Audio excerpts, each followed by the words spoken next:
Plan చెప్పినప్పుడే మీకు అర్థమైండొచ్చు excitement లేకుంటే నేను మాట్లాడను అనేటువంటి విషయం కదా.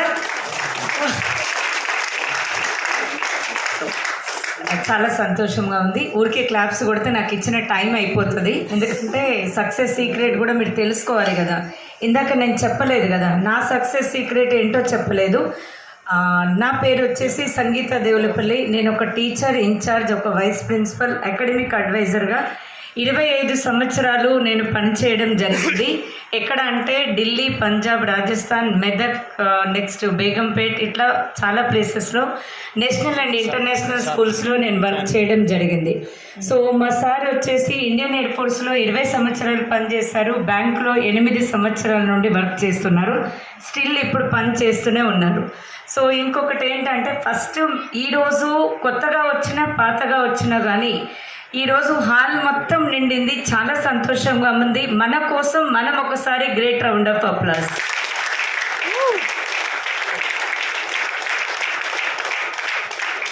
ఫస్ట్ నేను తీసుకున్నటువంటి సక్సెస్ చెప్తాను, తర్వాత ఎలా తీసుకున్నాను, దాని వెనకాల సీక్రెట్ ఏంటి తెలుసుకోవాలని ఉందా?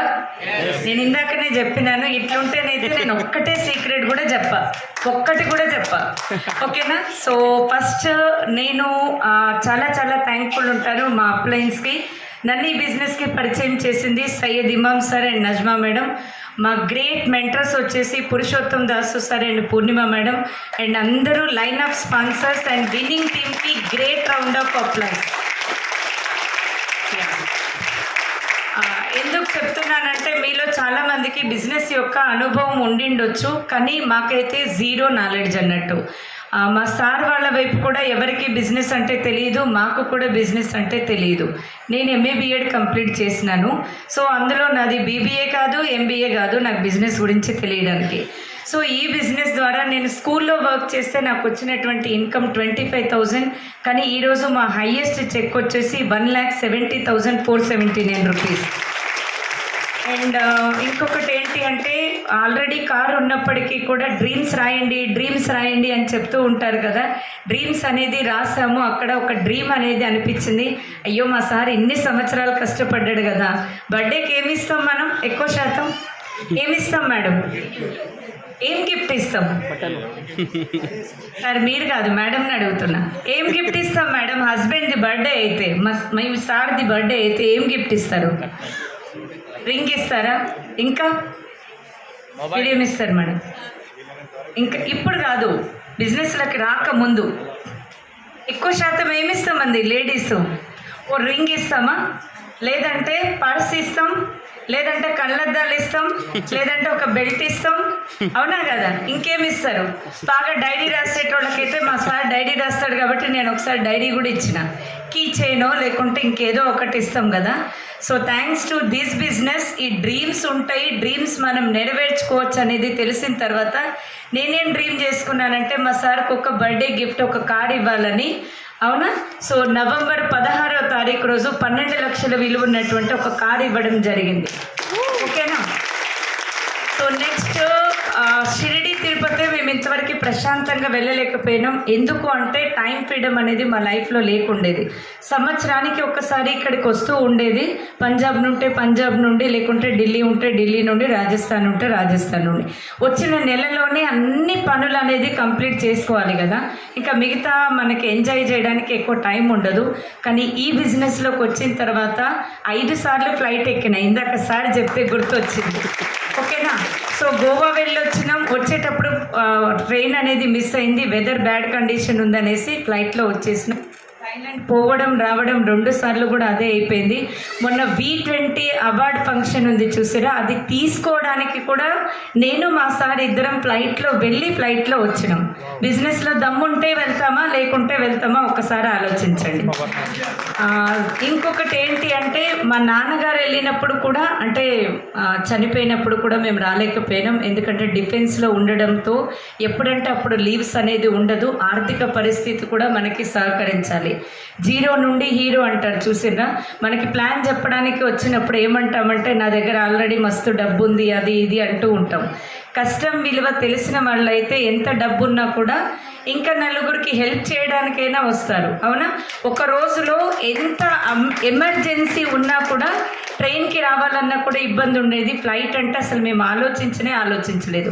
3 వ్యక్తుల్ని కోల్పోయాము. అప్పుడు కూడా మేము ఫ్లైట్లో రావాలంటే మా దగ్గర డబ్బు అనేది లేక అప్పుడు మేము రాలేకపోయినాం. 11th డే, 10వ రోజు, 5వ రోజు అట్లా ఉంటుంది కదా, అలా వచ్చేది. అర్థమవుతుందా? కానీ ఈరోజు చూడండి, అవార్డు తీసుకోవడానికి ట్రైన్లో వెళ్ళొచ్చు, లేదంటే ఇంకా మనం బస్సులలో కూడా పోయేటోళ్ళు మస్తు మంది ఉంటారు. కానీ ఎక్కడి నుండి ఎక్కడికి తీసుకెళ్ళింది లైఫ్ అనేది ఒక్కసారి అర్థం చేసుకోండి. అవునా? సో నేను కార్ తీసుకోవడం కాకుండా టీంలో ఆల్రెడీ 2 కార్లు రావడం జరిగింది. మేము అమౌంట్ తీసుకోవడమే కాకుండా టీంలో దాదాపుగా 70 నుండి 100 మంది వరకు ఇక్కడ ఇన్కమ్ అనేది తీసుకుంటూ ఉన్నారు. ఓకేనా? సో ఇంకొకటి ఏంటి అంటే ఇప్పుడు మనకి ప్లాన్ చెప్పడానికి ఎవరో వస్తూ ఉంటారు కదా, ఇది ఇలా ఉంది ప్లాన్లో మీకు మనీ వస్తుంది, సెక్యూరిటీ వస్తుంది, లేకుంటే కార్లు వస్తాయి, ఏదేదో చెప్తూ ఉంటారు కదా. సో మేమేం చేసినామంటే స్టేటస్ చూసి మేముగా ప్లాన్ విని జాయిన్ అవ్వడం జరిగింది ఈ బిజినెస్లోకి. లేదు కదా. సో ఇంకొకటి ఏంటి అంటే అది కూడా మేము 8:30 తర్వాత ప్లాన్ విన్న తర్వాత అదే రోజు జాయినింగ్ అనేది చేసినాం. అదే మనం ప్లాన్కి వెళ్ళినప్పుడు ఏం చేస్తారంటే రేపు చెప్తాం మేడం, ఎల్లుండి చెప్తాం మేడం అనగానే మనం డిసప్పాయింట్ అయిపోతాం. ఇలా మనం వర్క్ చేస్తూ పోతూ ఉంటే అట్లా కూడా వస్తారేమో మీకు ఆధార్ కార్డులు పంపించేటోళ్ళు. అవునా కదా? సో ప్లాన్ విన్న తర్వాత నిజంగా నేను అంటే ప్రతిసారి చెప్పడం గొప్ప కాదు, కానీ థ్యాంక్స్ టు మై హస్బెండ్ వెంటనే సార్కి ప్లాన్ అనేది అర్థమైంది. ఎందుకు అర్థమైందంటే ఈ అవకాశం మా దగ్గరికి 2012లో వచ్చింది. నేను చెప్పేది ఓన్లీ నా సక్సెస్ సీక్రెట్ కాదు, దాని వెనకాల అర్థం చేసుకోండి. ఏం చేసాము ఏంటి అనేది అర్థం చేసుకుంటే మన లైఫ్ అందరిది కూడా మారుతుంది.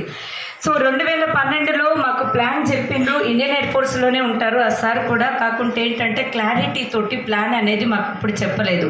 అంటే వాళ్ళ తప్పు కూడా కాదు. సార్ ఏమనుకున్నాడంటే నాకు హిందీ అర్థం కాదేమోనో అనుకున్నారు. ఓన్లీ అజయ్ సార్కి మాత్రమే ఆధార్ కార్డు పంపించేసే భయ్యా, అజయ్ పంపించేసే, నేను మొత్తం చూసుకుంటాను అన్నాడు. ఎవరన్నా అనిపిస్తుందా ఇలా కార్లు వస్తాయి అన్నీ వస్తాయి ఆధార్ కార్డు పంపించేసి అంటే నమ్ముతామా? లేదు కదా. మా సార్ కూడా లైట్ తీసుకున్నాడు. నా దగ్గరకు వచ్చి చెప్పినట్టు కూడా నాకైతే గుర్తులేదు. ఓకేనా? తర్వాత కట్ చేస్తే ఏంటంటే మళ్ళీ 2022లో మేము ప్లాన్ విన్నాము. నవంబర్లో రికగ్నిషన్ చేయడానికి సికింద్రాబాద్ బ్రాంచ్ ఆఫీస్కి వెళ్ళినాం. ఓకేనా? సో 8%, 12%కి రికగ్నిషన్ చేస్తారు కదా. గోల్డ్ లెవెల్లో ఉన్నప్పుడు నేను సికింద్రాబాద్కి వెళ్ళాను. ఎవరు నన్ను రికగ్నైజ్ చేశారో గెస్ చేయండి.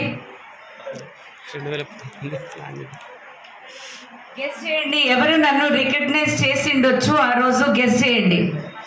ఎవరైతే మాకు 2012లో ప్లాన్ చెప్పిండ్రో ఆ భయ్య అండ్ బాబీ ఇద్దరు కలిసి మాకు రికగ్నిషన్ అనేది చేయడం జరిగింది. అర్థమవుతుందా? చప్పట్లు కొట్టడం కాదు, అక్కడ ఏం మిస్ అయిందంటే ఆ భయ్య మళ్ళీ మాకు ఫాలో అప్ చేయాల్సి ఉండే కదా.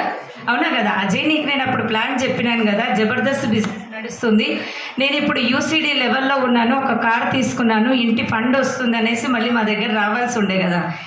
వీళ్ళు ఒక మంచి పొజిషన్లో ఉన్నారు, మళ్ళీ టచ్ చేసినా కూడా వీళ్ళు వస్తారో రారో అని పాపం వాళ్ళు మాకు మళ్ళీ ఫాలో అప్ అనేది చేయకుండా గ్రేట్ అంటే నేను అనుకోవడం కాదు, కానీ ఒక గ్రేట్ లీడర్ని మిస్ అయ్యారేమో అని నాకు అనిపించింది తర్వాత.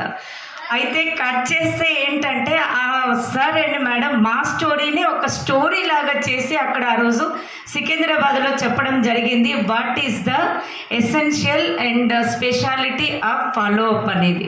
ఫాలో అప్ చేయకుంటే ఏమవుతుంది అనేది నా స్టోరీని మళ్ళీ అక్కడ సార్ చెప్పడం జరిగింది. కొన్నిసార్లు మనం కూడా చేస్తూ ఉంటాం, అలా మనతోటి కూడా అవుతుందేమో ఒక్కొక్కసారి చూడండి. ఓకేనా? నెక్స్ట్ ఇంకొకటి ఏంటి అంటే ఇక్కడ వచ్చేసి ప్రతి వాళ్ళు కూడా ఒక మంచి పొజిషన్లో ఉంటారు. కరెక్టే, అవునా కదా?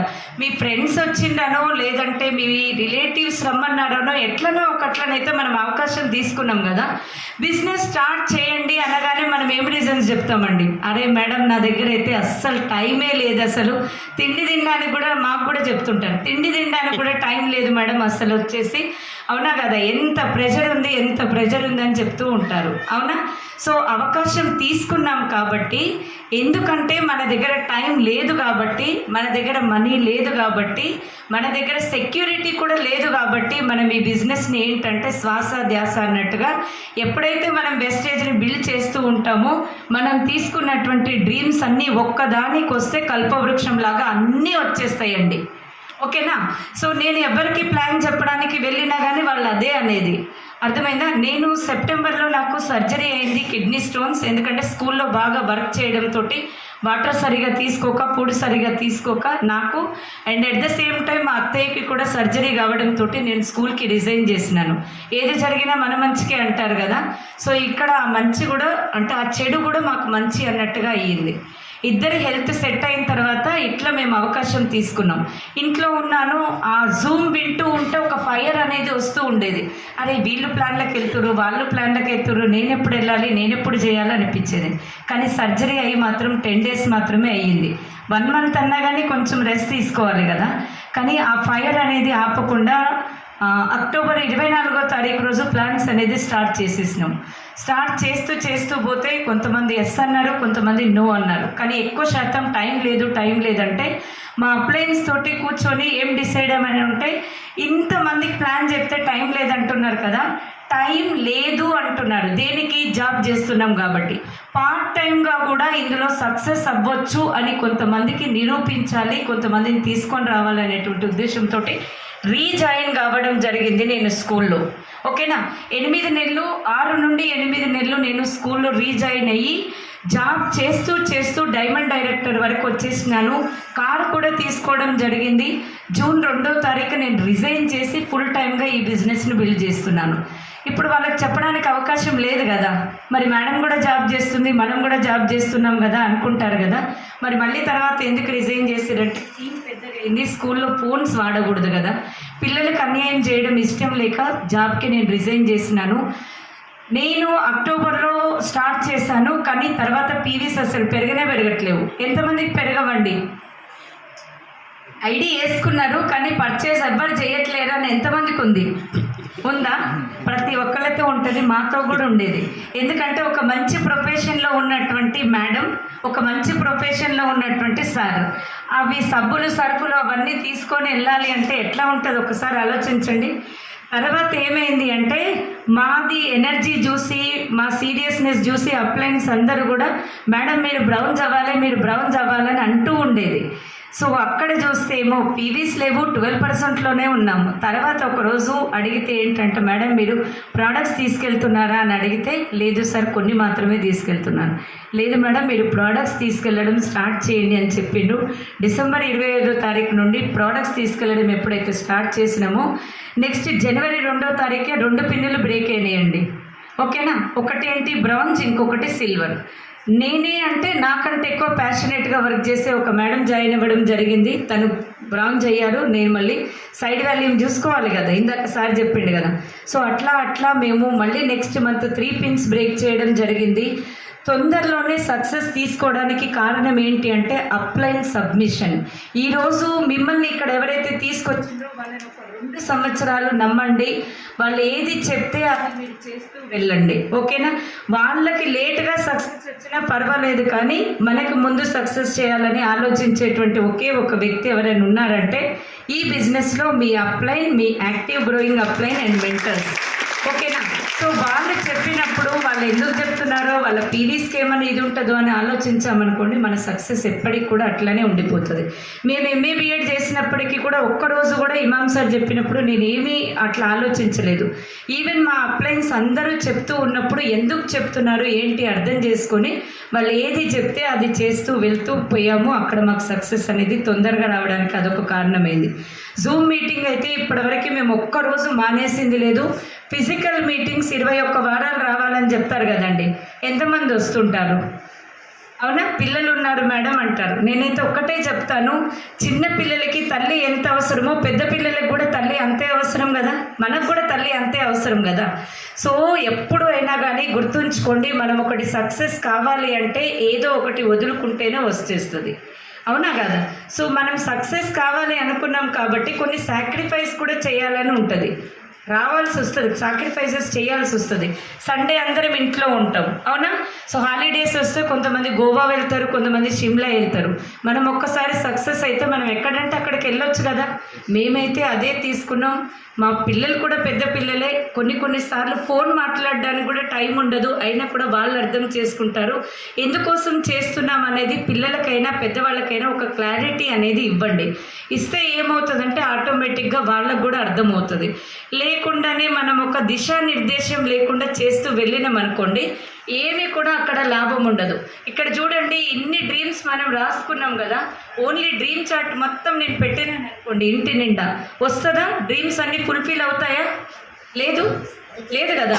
ఎప్పుడైనా కూడా చూడండి, ఏ పని చేసినా కూడా మనం ఇక్కడ ఎందుకు చేస్తున్నాం అనేది ఒక క్లారిటీ ఉందనుకోండి, ఎలా చేయాలి అని చెప్పడానికి ఎన్నో గోల్డెన్ హ్యాండ్స్ ఉన్నాయి మన దగ్గర. అర్థమవుతుందా లీడర్స్? ఇది ఒక్కటి మాత్రమే ఇంపార్టెంట్. 95 అనుకోండి, 99 అనుకోండి, మొత్తం ఇందులోనే ఉంటుంది.